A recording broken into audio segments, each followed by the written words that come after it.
السلام علیکم، میرا نام ہے محمد رضوان خان اور آپ دیکھ رہے ہیں رضوان یوسفزئی آفیشیل۔ روزوں کی فضیلت احادیث صحیح کی روشنی میں چیپٹر نمبر 3 پڑھیں گے آج۔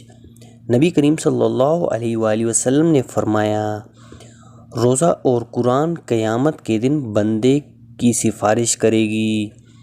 روزہ کہے گا، اے میرے رب، میں نے اس بندے کو دن کے وقت کھانے پینے سے اور جنسی خواہش پوری کرنے سے روک دیا تھا، بس تو اس کے بارے میں میری سفارش قبول فرمائے۔ قرآن کہے گا، میں نے اس کو رات کے وقت سونے سے روک دیا تھا، بس تو اس کے بارے میں میری سفارش فرمائے۔ چنانچہ ان دونوں کی سفارش قبول ہو جائے گی۔ رسول اللہ صلی اللہ علیہ وآلہ وسلم نے فرمایا، آدمی کی آزمائش ہوتی ہے کہ اس کے بال بچوں کے بارے میں، اس کے مال اور اس کے پڑوسی کے سلسلے میں۔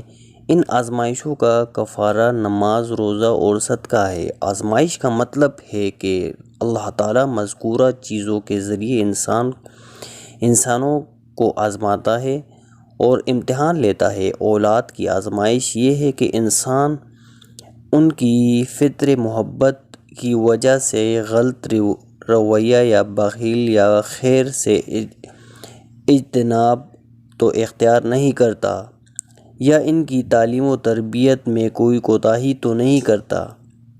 مال کی آزمائش یہ ہے کہ انسان اس کے کمانے میں ناجائز طریقہ تو اختیار نہیں کرتا، اسی طرح اسے خرچ کرنے میں اسراف یا بخیل تو نہیں، اسی طرح سے خرچ کرنے میں اسراف یا بخیل تو کام نہیں لیتا۔ پڑوسی کی آزمائش یہ ہے کہ انسان اس کے آرام و راحت کا خیال رکھتا ہے یا نہیں، اس کے دکھ درد میں اس کا معاون اور دست بازو بنتا ہے یا نہیں۔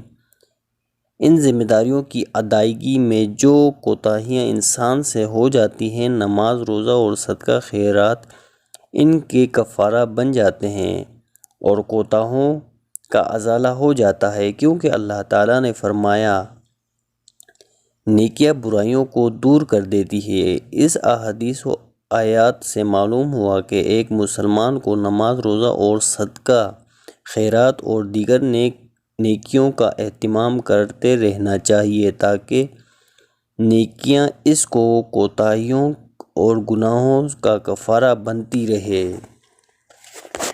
امید کرتا ہوں کہ آپ کو یہ چیپٹر اچھا لگا ہوگا۔ مزید اس طرح کی ویڈیو دیکھنے کے لیے ہمارا چینل سبسکرائب کریں اور بیل آئیکن پہ پریس کریں تاکہ آنے والی تمام ویڈیو سب سے پہلے آپ تک پہنچ سکے۔